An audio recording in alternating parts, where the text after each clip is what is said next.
Good evening and welcome back to another episode of The Longing. Oops. Where today we are going to be continuing to read The Sleeper Awakes by H.G. Wells. So, let's get going.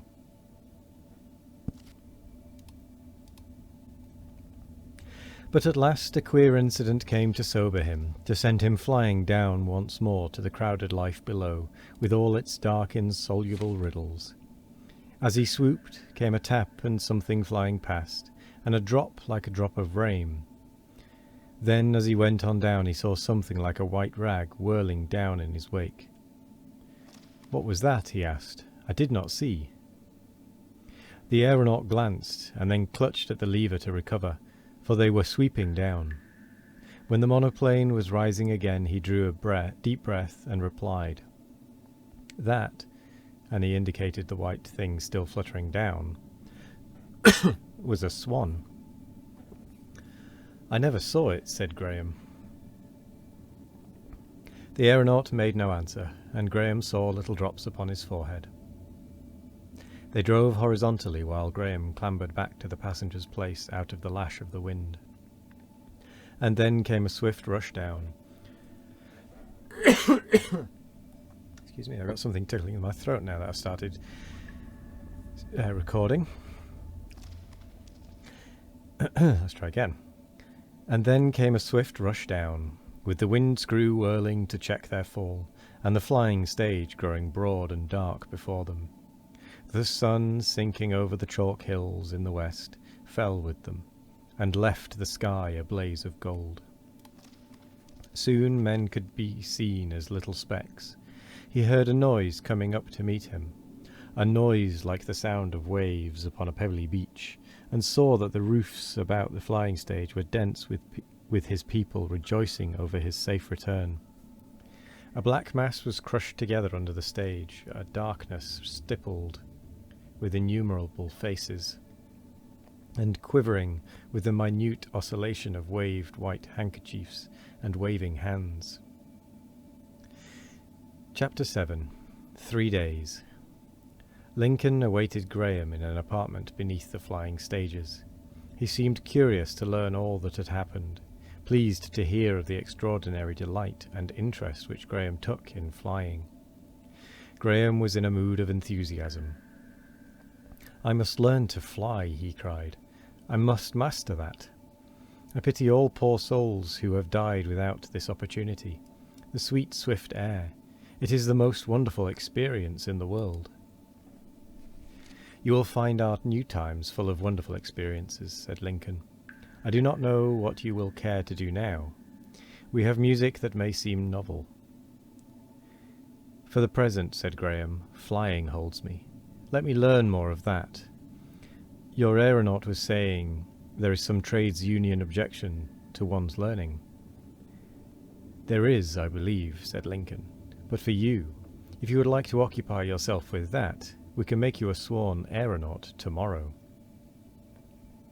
Graham expressed his wishes vividly, and talked of his sensations for a while, and as for affairs, he asked abruptly, "How are things going on?" Lincoln waved affairs aside. "Ostrog will tell you that tomorrow," he said. "Everything is settling down. The revolution accomplishes itself all over the world. Friction is inevitable here and there, of course, but your rule is assured. You may rest secure with things in Ostrog's hands." "Would it be possible for me to be made a sworn aeronaut, as you call it, forthwith, before I sleep?" said Graham, pacing. "Then I could be at it the very first thing tomorrow again."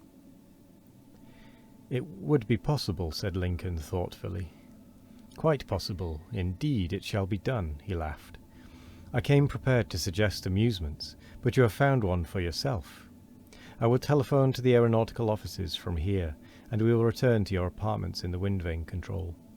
By the time you have dined, the aeronauts will be able to come, and you don't think that after you have dined you might prefer—" He paused. "Yes," said Graham. "We had prepared a show of dancers. They have been brought from the Capri Theatre." "I hate ballets," said Graham shortly. Always did. That other, that's not what I want to see. We had dancers in the old days. For the matter of that, they had them in ancient Egypt. But flying. True, said Lincoln. Though our dancers, they can afford to wait, said Graham. They can afford to wait. I know. I'm not a Latin. There's questions I want to ask some expert about your machinery. I'm keen. I want no distractions. You have the world to choose from, said Lincoln. Whatever you want is yours. Asano appeared, and under the escort of a strong guard, they returned through the city. I lost my place there. They returned through the city streets to Graham's apartments. Far larger crowds had assembled to witness his return than his departure had gathered, and the shouts and cheering of these masses of people sometimes drowned Lincoln's answers to the endless questions Graham's aerial journey had suggested. At first Graham had acknowledged the cheering and cries of the crowd by bows and gestures, but Lincoln warned him that such a recognition would be considered incorrect behaviour. Graham, already a little wearied by the rhythmic civilities, ignored his subject for the remainder of his public progress. Directly they arrived at his apartments, Asano departed in search of kinematographic renderings of machinery in motion, and Lincoln dispatched Graham's commands for models of machines and small machines to illustrate the various mechanical advances of the last 2 centuries. The little group of appliances for telegraphic communication attracted the master so strongly that his delightfully prepared dinner, served by a number of charmingly dexterous girls, waited for a space. The habit of smoking had almost ceased from the face of the earth, but when he expressed a wish for that indulgence, inquiries were made, and some excellent cigars were discovered in Florida and sent to him by pneumatic dispatch, while the dinner was still in progress.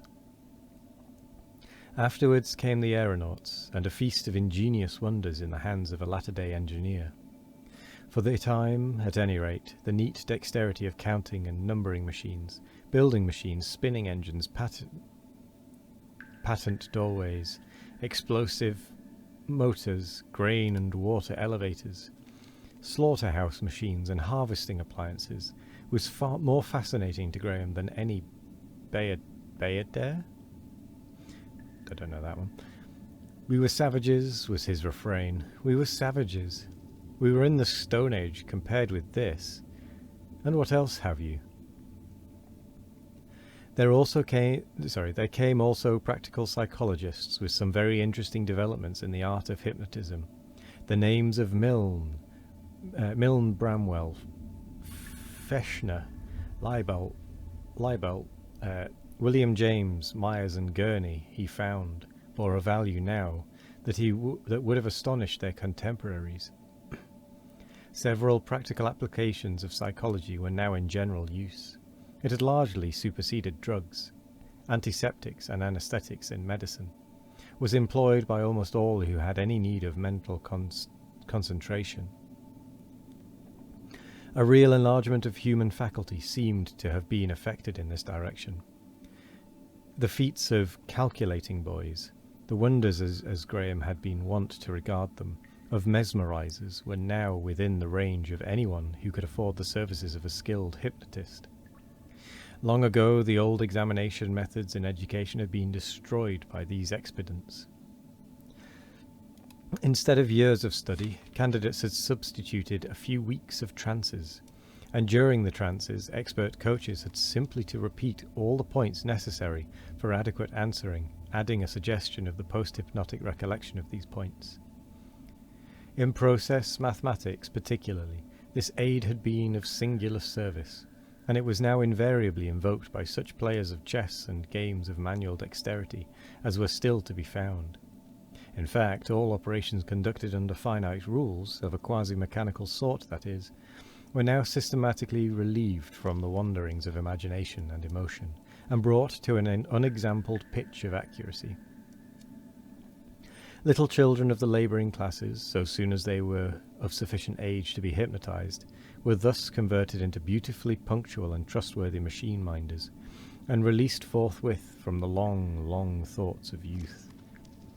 Aeronautical pupils who gave way to giddiness could be relieved from their imaginary terrors. In every street were hypnotists ready to print permanent memories upon the mind. If anyone desired to remember a name, a series of numbers, a song or a speech, it could be done by this method, and conversely memories could be effaced, habits removed and desires eradicated. A sort of psychic surgery was, in fact, in general use. Indignities, humbling experiences were thus forgotten. Widows would obliterate their previous husbands, angry lovers release themselves from their slavery. To graft at desires, however, was still impossible, and the facts of thought transference were yet unsystematized. The psychologists illustrated their expositions with some astounding experiments in mnemonics made through the agency of a troupe of pale-faced children in blue. And with that, we come to the end of the episode. So, I will say thank you very much for joining us today. I hope you all have a wonderful morning, evening, afternoon, or night. No matter what time of day it is, I hope you all have a wonderful one of it. And as always, we will be back tomorrow for more of The Longing. Goodbye.